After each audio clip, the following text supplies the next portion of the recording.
Gracias y paz, hermanos. Qué privilegio tener la oportunidad y el deseo de poder congregarnos esta tarde, aun cuando la calor azota mucho.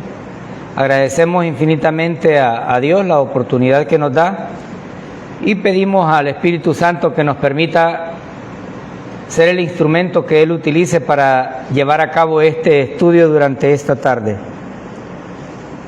Una vez finalizado el libro de Isaías, a través de 65 capítulos, y habiendo aprendido mucho, sobre todo quitando algunos tabúes o conocimientos anteriores, donde se creía que la gracia era exclusivamente en el Nuevo Testamento. Pero Isaías, un libro profético, nos mostró que Yahvé ya tenía algo específico para todas las naciones y que su gracia existió siempre. Tanto así que el Nuevo Testamento en Hebreos da paso a paso los padres de la fe, y en ninguna de las ocasiones cuando menciona esto, dice estos fueron por obra, estos fueron por algo. Todos son exclusivamente por fe. Y esto nos constata aún más cuánto amor tiene nuestro gran Señor para la humanidad. Tanto así que nos ha permitido esta tarde poder congregarnos e iniciar un nuevo libro del Antiguo Testamento. Y vamos a empezar a estudiar Lamentaciones. Este libro se cree que fue escrito por Jeremías allá por el año 626 y 586 antes de Cristo. Fue escrito específicamente para judíos. Y se cree que fue escrito en Jerusalén. Y vamos a tratar de ver parte de esta introducción y el contexto para que vayamos comprendiendo, porque es un libro bastante corto, únicamente tiene 5 capítulos. Pero en estos 5 capítulos se engloban muchos aspectos que ya debemos de tener claro, pero que algunas veces se nos escapan. Tras la muerte de Salomón, allá por el año 930, el reino unificado, es decir, las 12 tribus, se dividió en 2 partes. Esta división tenía un poder y un reconocimiento absoluto. Recordemos que Israel es tribal, todos son familias. Pero incluso hasta en nuestras familias, que no son tan numerosas como los israelitas, siempre existen dificultades. Siempre existen una opinión encontrada alrededor de algo. Salomón, el hombre que dio sucesión a David, tenía la sabiduría necesaria, tenía todo cuanto Yahvé le había extendido sus manos. Sin embargo, se volvió un idólatra, como consecuencia de haber abierto la posibilidad de adherirse o de unirse a mujeres paganas o a pueblos paganos. La Biblia dice que tenía 600 mujeres a su disposición. Y esto nos lleva a nosotros a pensar que Salomón, al entregarse de manera directa a cada una de ellas, fue permitiendo que la influencia pagana entrara a Israel. Tanto así que debemos de reconocer que cualquier influencia que tengamos a nuestro alrededor, si ésta no viene de Dios, puede pervertir cualquier situación en nuestras vidas. Algunos teólogos dicen, Dios lo castigó por ser tan mujeriego, pero el punto no se trataba acerca de cuántas mujeres tenía o cuántas mujeres no tenía, sino de qué manera se dejó llevar, de qué manera se dejó, como decimos en nuestro país, El Salvador, enganchar. Él había recibido claramente de David las enseñanzas de que Yahvé tenía que ser exaltado y lo que Yahvé determinaba para su pueblo, eso tenía que suceder. Esta idolatría llegó a tal punto que el mismo Dios le dice: dividiré. Y muerto Salomón, entró Jeroboam, que era uno de sus hijos, pero no le quitó el reinado a Salomón, sino que fue hasta Jeroboam que lo hizo. Y ahí encontramos parte de esa gracia y misericordia.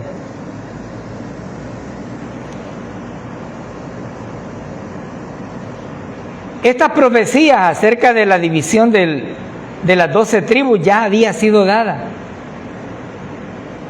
Y es increíble cómo la Biblia, teniendo tantos escritores en diferentes tiempos, nos permita concatenar las ideas que Dios quiere que entendamos para su revelación. Jeremías, del cual se cree ser el autor, reconocía que el poder, la gracia y del Señor eran una sola, y que por lo tanto la unificación de las 12 tribus generaban un solo poder. Y fue predicho. Pero el pueblo tenía otros intereses. Su rey, la cabeza principal, se había desviado. Y es aquí donde, como iglesia, tomamos en cuenta este punto. Si la cabeza anda mal, toda la demás tiene problemas. Y es por eso que cuando nos paramos en este lugar, siempre decimos: cada persona es responsable de lo que cree. Estamos obligados a escuchar muchas cosas, pero estamos más propensos a recibir la verdad y de discernir todo esto según sea la situación.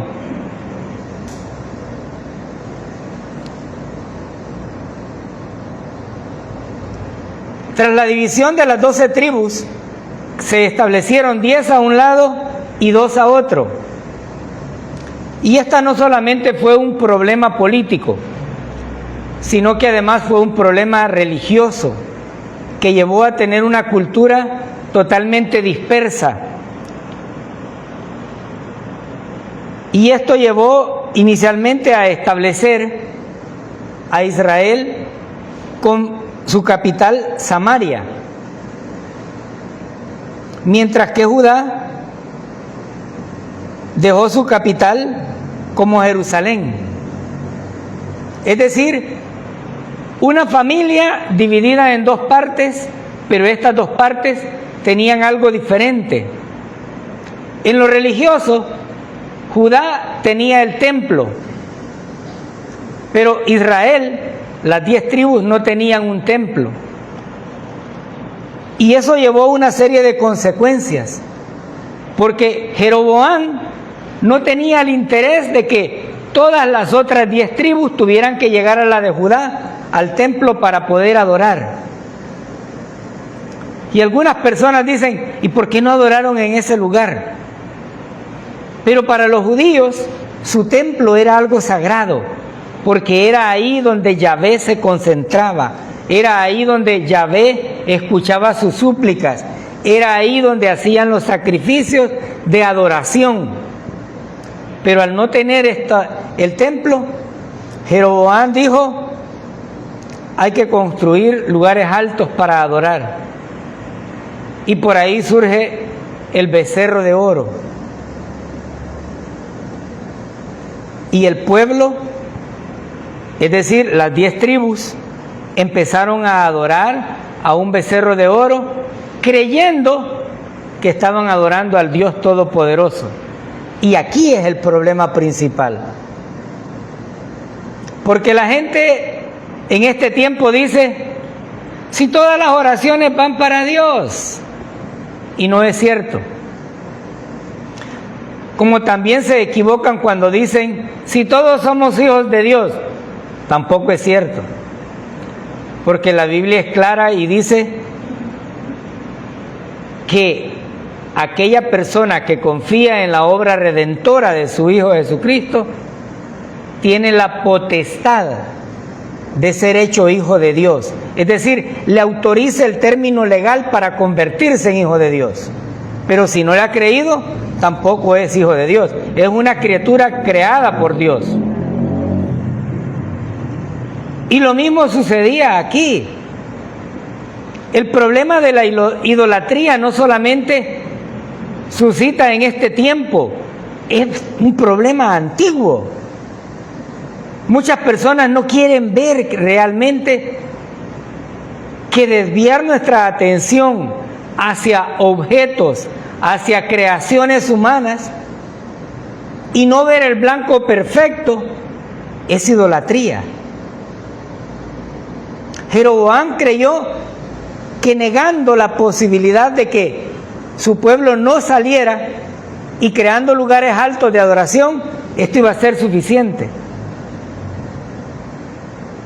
Mientras que Judá sostenía la línea davídica, e incluso el libro de Reyes nos dice, tanto Primera como Segunda de Reyes, que hubieron reyes más aceptables ante los ojos de Dios cuando la división de Judá se estableció, mientras que la de las 10 tribus, dice, anduvieron haciendo lo malo ante los ojos de Dios.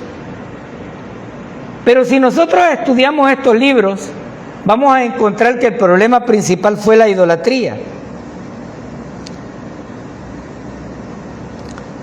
Esta idolatría llevó justamente a desprenderse incluso de los mensajes que los profetas habían dado. Esta separación no solamente reflejó una separación tribal, sino que al mismo tiempo una división espiritual. Pues las 10 tribus adoraban sus becerros en los lugares altos, pero Judá mantenía todavía fiel a su palabra.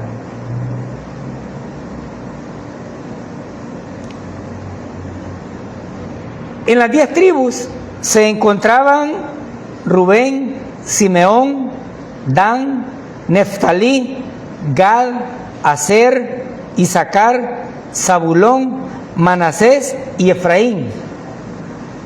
Mientras que en las 2 otras tribus solamente estaba Judá y Benjamín. Y algunos dirán, ¿cuál fue el propósito? El propósito principal de esta división constituía mantener íntegra la línea por la cual iba a llegar el Mesías. ¿Que se equivocó? Sí se equivocó. Todos los seres humanos nos equivocamos. Y aquí viene el punto principal de todo esto. Dios elige personas que no son perfectas para llevar a cabo su obra como una perfección. Esta división no solo implicó un problema político, un problema religioso, un problema cultural, sino que al mismo tiempo demostró que políticamente eran débiles, ya no había esa fortaleza de Israel. Y como si fuera poco, les estaba mostrando a ellos que separados no eran lo que Yahvé había designado. Y aquí hay un mensaje importante. No importa a qué lado nos inviten a ir, lo importante es saber a quién estamos adorando. Porque hay personas que dicen, no, si yo voy a la iglesia, sí, pero ¿a cuál iglesia o a qué va a la iglesia? Porque ya se ha hablado mucho de que hay personas que van a la iglesia por costumbre. Hay unos que van porque creen que por ir a la iglesia están quitándose pecados de encima. Otros en consecuencia dicen, es que le estoy pidiendo por un milagro a Dios, creyendo que por asistir a la iglesia le están doblando la mano a Dios para que les haga el milagro.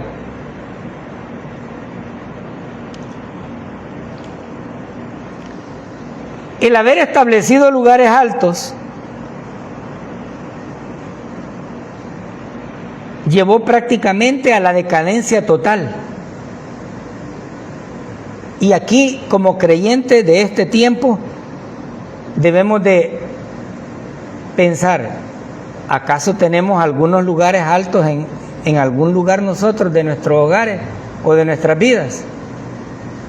Porque aquí eran instrumentos creados, pero probablemente hoy en nuestros hogares el lugar alto de adoración sea nuestra televisión, nuestro teléfono. Pero realmente esto fue lo que llevó a crear una actitud y una autoridad dividida. No porque Dios se haya dividido, sino porque ellos veían en algo creado una autoridad de adoración, mientras que los otros mantenían la posición de adoración a Yahvé. El reino del norte, conocido como Israel, allá por el año 722 cayó bajo el imperio asirio. Este imperio lo destruyó y destruyó su capital Samaria. El reino del sur continuó por mucho tiempo, pero fue conquistado por el imperio babilónico en el año 586, resultando de ahí la destrucción del templo y por supuesto el exilio babilónico que nosotros vimos que duró 70 años para Babilonia y que aprendimos a través de Isaías que él lo iba a sacar. Pero 70 años se dicen fáciles, pero ¿cuánto tuvieron que pasar? Aprendimos incluso que cuando llegaron al exilio y el Señor les dio la oportunidad de sacarlo por medio de un gentil, es decir, por medio de un rey persa, muchos todavía dijeron, no, quedémonos en Babilonia, está bonito al final esto, y no regresaron todos.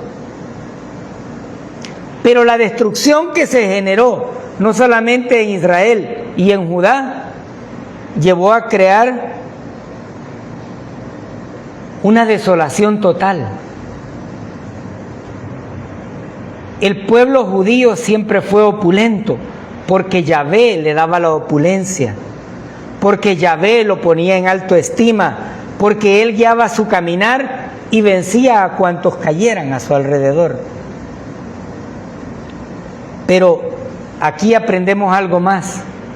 Cuando nos separamos del Señor, vamos a ir pies tras pies, tropiezo tras tropiezo, y mientras no miremos nuevamente el blanco perfecto, no hay manera de podernos establecer.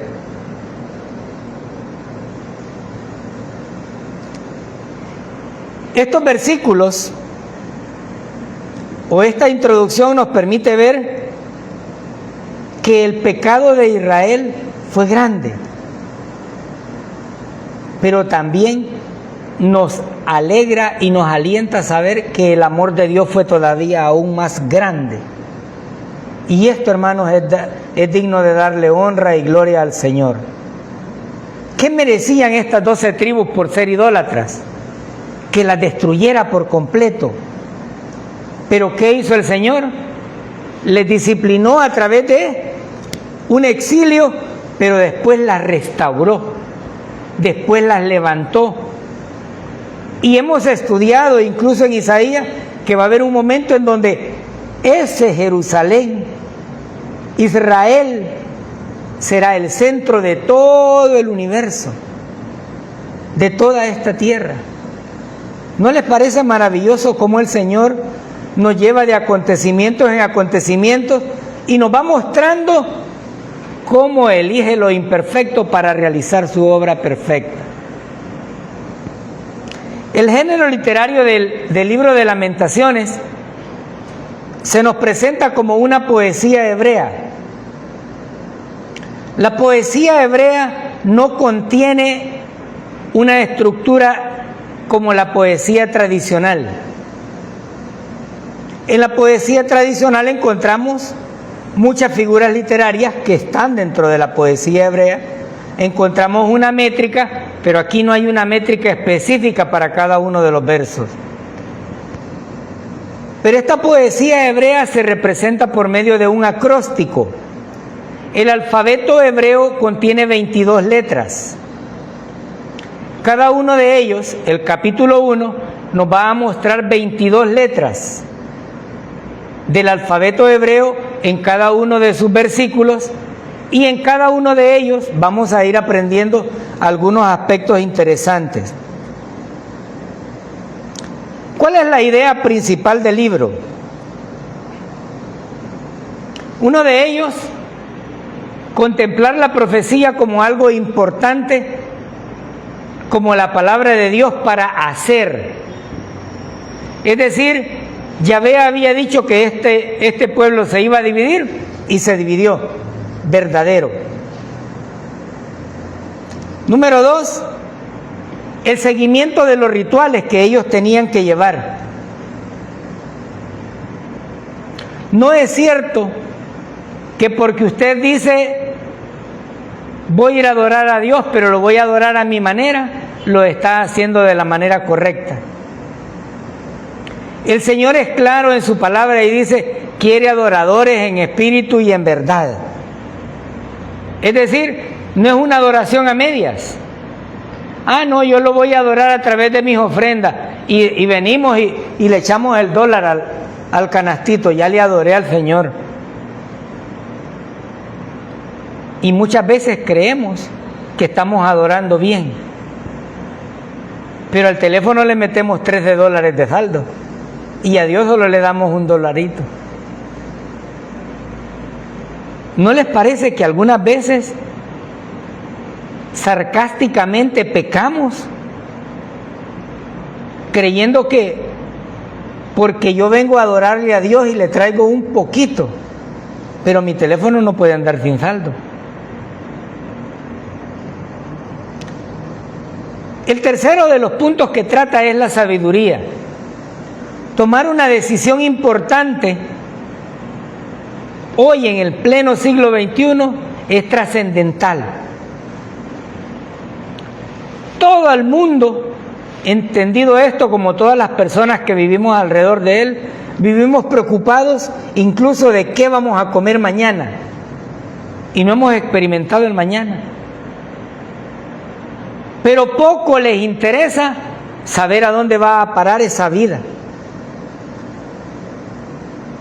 Poco les interesa saber que la venida del Señor está cada día más cerca. La ciencia lo llama el fenómeno del niño o el fenómeno del super niño, y nos quejamos por las calores. Y no se trata de espiritualizar las acciones, pero se trata de entender que Dios tiene un propósito en la vida de este mundo. La gente dice, ¿cómo es posible que Dios vaya a destruir toda la tierra si le costó hacerla? Y que la vaya a hacer con fuego. ¿Qué se siente en este tiempo cuando nosotros caminamos bajo el sol? Que quema. Está terrible. Pero nos preocupamos por la calor. Y el mundo se preocupa justamente porque está haciendo mucha calor.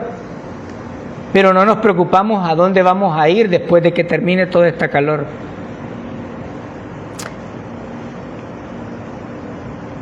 Lamentaciones no solamente se escribió con las letras del alfabeto hebreo, sino que también se compara con un cántico fúnebre hebreo que corresponde justamente para mostrarle al pueblo que la desobediencia de Dios provoca un desastre. y darle a conocer que cuando Dios está juzgando, también Él está consciente y está sufriendo por este dolor que está haciéndole pasar. El infierno no fue creado para todas las personas, ni siquiera para los seres humanos. Pero la gente va a ir al infierno no porque Dios quiera, sino porque ellos no deciden ver a Dios. Ellos no deciden creer en la obra redentora. ¿Y qué hacen? Desobedecer.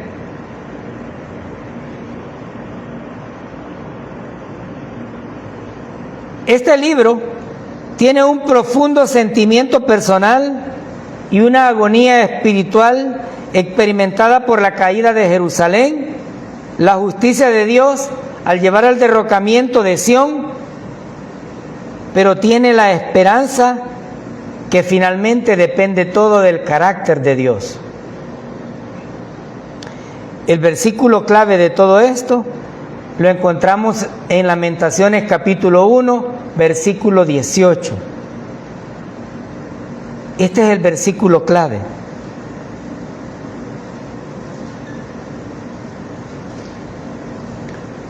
Cuando Jeremías escribe Lamentaciones, podemos ver parte de esto reflejado en el libro de Jeremías, que nos muestra el dolor y el sufrimiento de la desesperanza del pueblo de Jerusalén. Él enfrentó cara a cara con la angustia y trajo una palabra de esperanza basada en el carácter del Todopoderoso. Dios va a mostrar a través de Lamentaciones que Él renueva su misericordia cada día y que todos los juicios han sido merecidos. Pero no solamente eso, sino porque quiere rescatar a este pueblo judío de la situación que estaba pasando.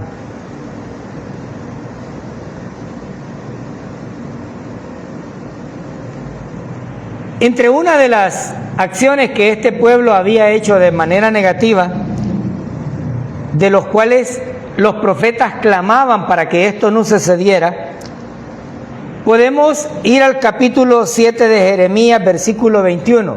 Vayamos a Jeremías 7, 21.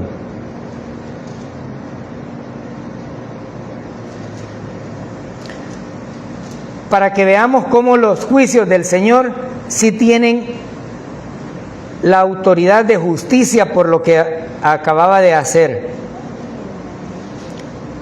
7, 21 al 34.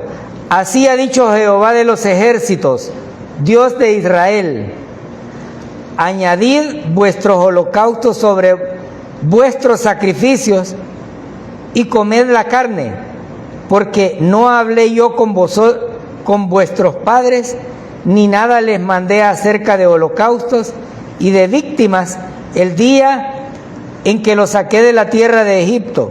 Mas esto les mandé diciendo: escuchad mi voz, y seré a vosotros por Dios, y vosotros me seréis por pueblo, y andad en todo camino que os mandé, para que os vaya bien. Y no oyeron ni inclinaron su oído, antes caminaron en sus propios consejos, en la dureza de su corazón malvado, y fueron hacia atrás y no hacia adelante. Porque el día que vuestros padres salieron de la tierra de Egipto hasta hoy, y os envié todos los profetas mis siervos, enviándolos desde temprano y sin cesar, pero no me oyeron, no inclinaron su oído, sino que endurecieron su cerviz e hicieron peor que sus padres. Tú pues les dirás todas estas palabras, pero no te oirán. Los llamarás y no te responderán. Les dirás, por tanto, esta es la nación que no escuchó la voz de Jehová su Dios. No admitió corrección. Pereció la verdad y de la boca de ellos fue cortada. Corta tu cabello y arrójalo y levanta llanto sobre las alturas, porque Jehová ha aborrecido y dejado la generación objeto de su ira. Porque los hijos de Judá han hecho lo malo ante mis ojos, dice Jehová. Pusieron sus abominaciones en la casa sobre la cual fue invocado mi nombre, amancillándola. Y han edificado los lugares altos de Tofet, que está en el valle del hijo de Himón, para quemar al fuego a sus hijos y a sus hijas, cosas que yo no les mandé, ni subió en mi corazón. Por tanto, he aquí vendrán días, ha dicho Jehová, en que no se diga más Tofet, ni valle del hijo de Himón, sino valle de la matanza, y serán enterrados en Tofet por no haber lugar, y serán los cuerpos muertos de este pueblo gran comida de las aves del cielo y de las bestias de la tierra, y no habrá quien la espante. Haré cesar de las ciudades de Judá y de las calles de Jerusalén la voz de gozo, de alegría, la voz del esposo y la voz de la esposa, porque la tierra será desolada.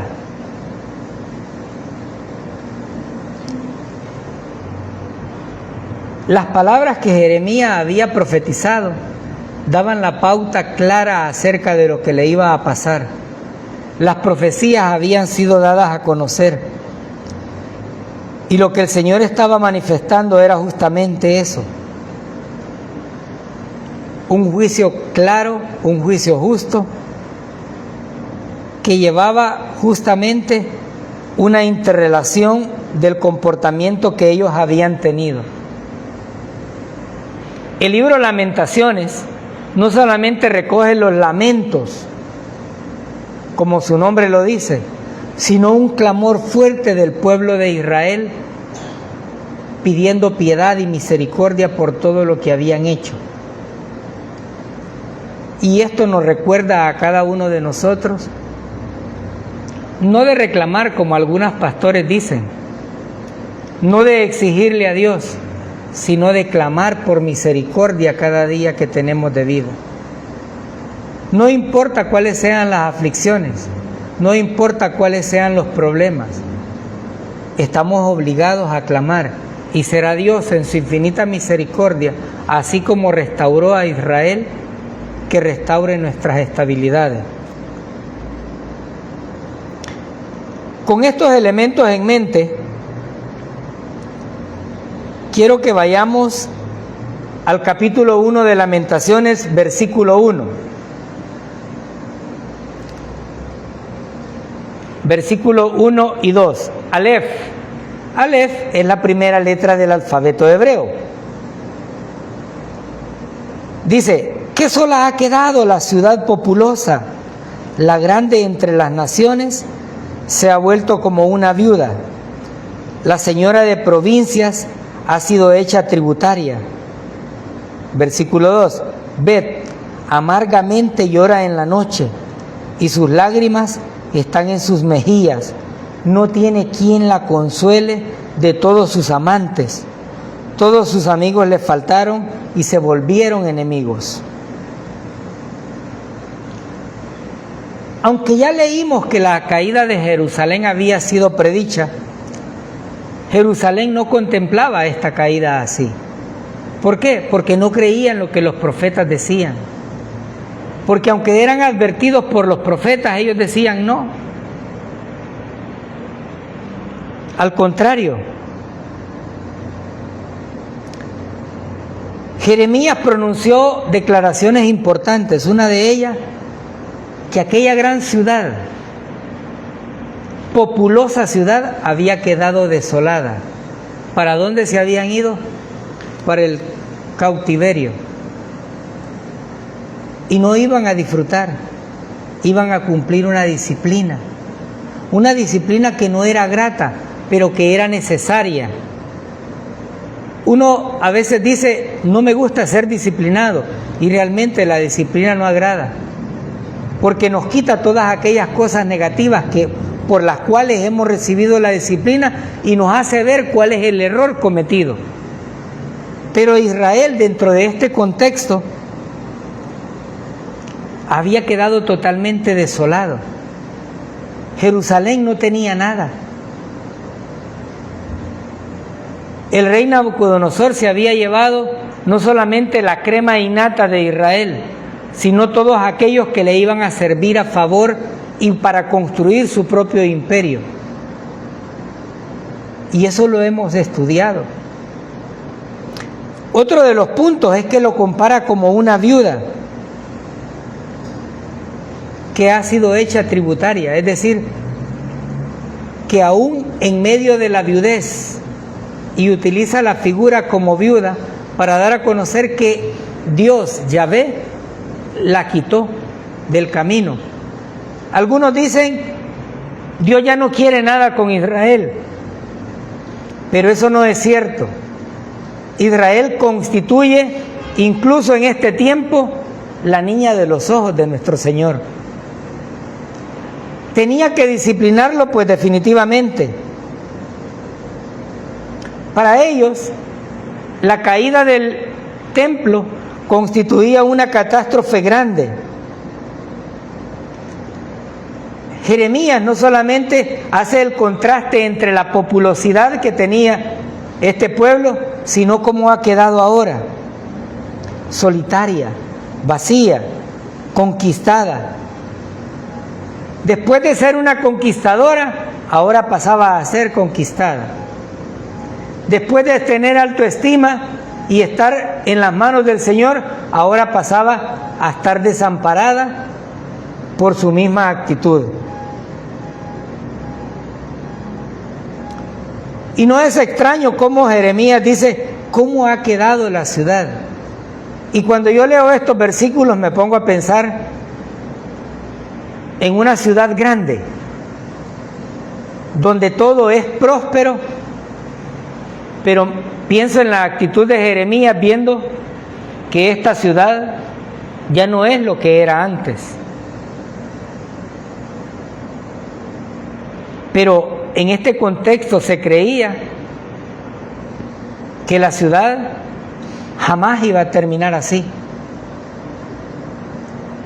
Si nosotros recordamos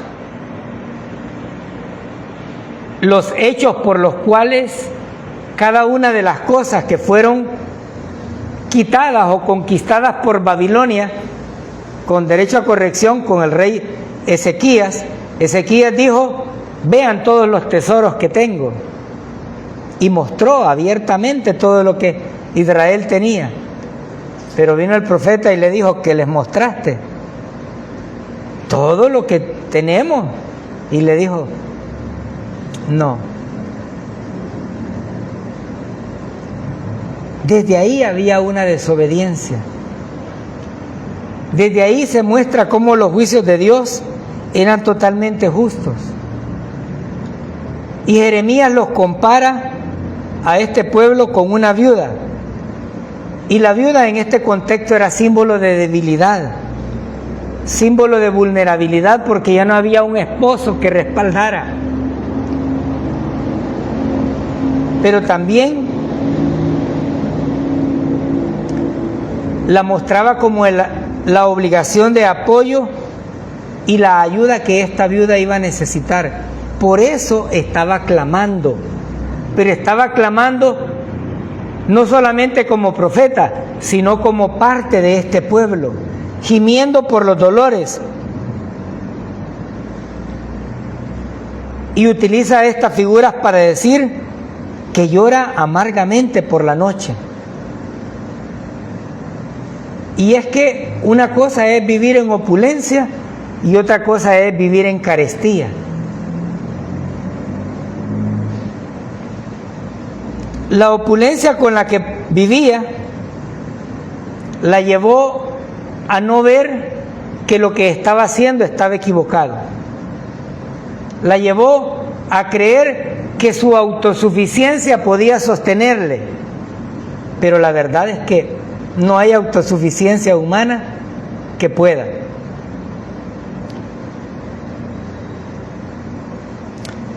Y hay algo curioso en estos versículos. Dice, todos sus amigos le faltaron.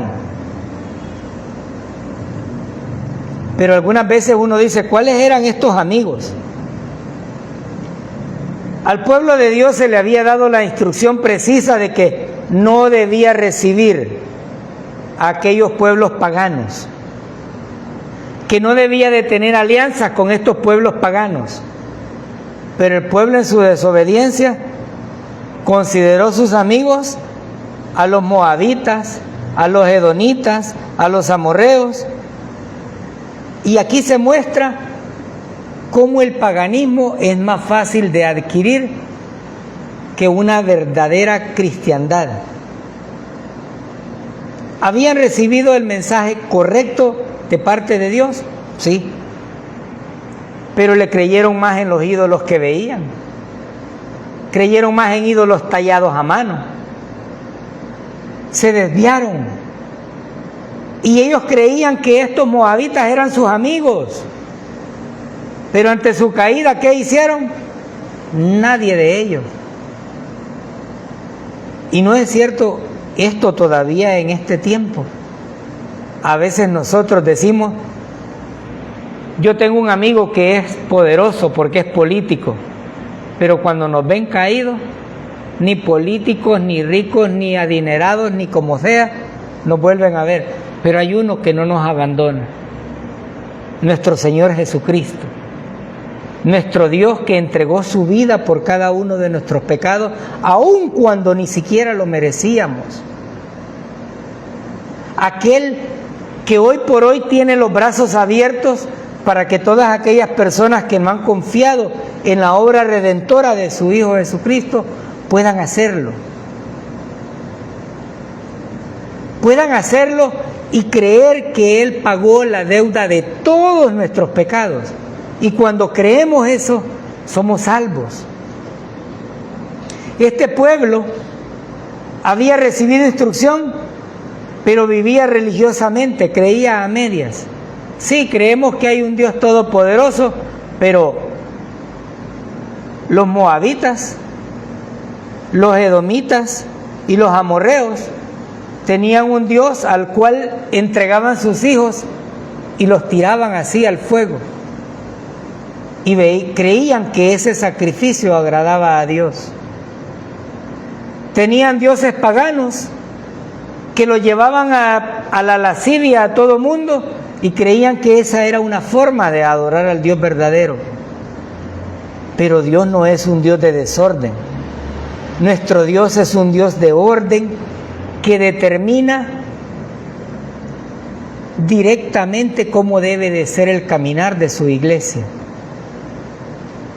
Este clamor que estaba extendiéndose por medio del libro de Lamentaciones nos muestra justamente qué no debemos hacer para no llegar al punto de clamar, pero que cuando lleguemos al clamor recordemos que la gracia y la misericordia de Dios siempre va a estar ahí. Ellos creían que tenían amigos, pero amigos no hay. El amigo verdadero únicamente Dios. Y el versículo dice, todos sus amigos le faltaron. Y aquí vemos a un Israel que nos invita no a ser amigos terrenales. Y con esto no estoy diciendo que usted no puede tener relaciones de amistad con otra persona, pero no serán estos quienes lleven la influencia de la espiritualidad en nuestra vida, sino que por el contrario, nosotros debemos de influenciar a las demás personas. Mis hijos algunas veces me preguntan, papá, ¿y qué hacen en una misa? Porque gracias a Dios no tuvieron la oportunidad de llegar a eso. Pero al mismo tiempo yo me alegro y digo, gracias Señor porque nos permitiste conocer tu misericordia y de descargarnos.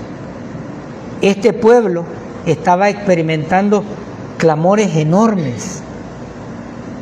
Después de tener opulencia, había quedado desolada. Después de ser el centro de atención del Señor, ahora se veía como una esposa que ya no tenía quien por ella.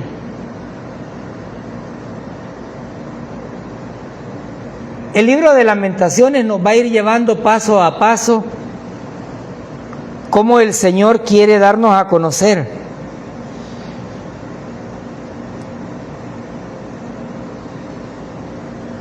La esclavitud hacia la cual se dirigían era un castigo para ellos, pero al mismo tiempo era una manera de disciplinar los que Dios tenía, porque el versículo dice: hoy es esclava de las provincias, la que fue una gran señora entre ellas, dice la otra versión. Decía uno de los teólogos, cuando yo estudiaba estos versículos, que si pudiéramos guardar todas las lágrimas por un lamento, por los lamentos que tenía Jeremías en este contexto, jamás podríamos saber cuán grande fue la tristeza y la amargura que experimentó, porque no hay manera. Para el profeta, la separación de Yahvé era un problema grande. Para el pueblo podía ser algo insignificante, pero después de cierto tiempo aprendimos por medio del libro de Isaías que este pueblo clamó, y clamó justamente por ser liberado, porque el dicho popular en nuestro país dice: no hay mal que dure 100 años ni cuerpo que lo resista. La disciplina de Dios es fuerte, pero es más fuerte la misericordia que Él tiene para rescatarnos y librarnos de todas las dificultades.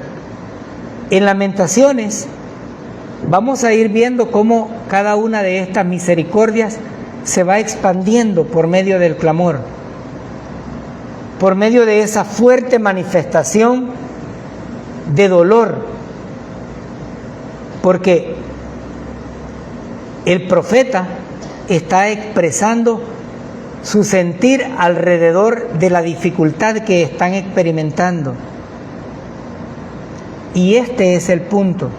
El centro de esto es ver cómo el clamor de un pueblo, el clamor de una nación, el clamor del pueblo de Dios puede llegar hasta el trono de su gracia, y Él dará el oportuno socorro como hasta este día lo ha hecho. Dios ha sido fiel, hermano. Los infieles somos nosotros, y aún en medio de nuestra infidelidad en este tiempo, Él siempre permanece fiel. Dios nos ha mostrado cómo el camino es escabroso, pero siempre nos ha llevado de la mano cuando no podemos soportar las dificultades. Siempre nos ha sostenido, y no solamente como aquel texto que dice de las huellas, sino que nos ha llevado en sus brazos, en esos brazos de amor, aún sin merecerlo, aún sin que nosotros hayamos hecho los méritos necesarios, porque los méritos son de nuestro Señor Jesucristo.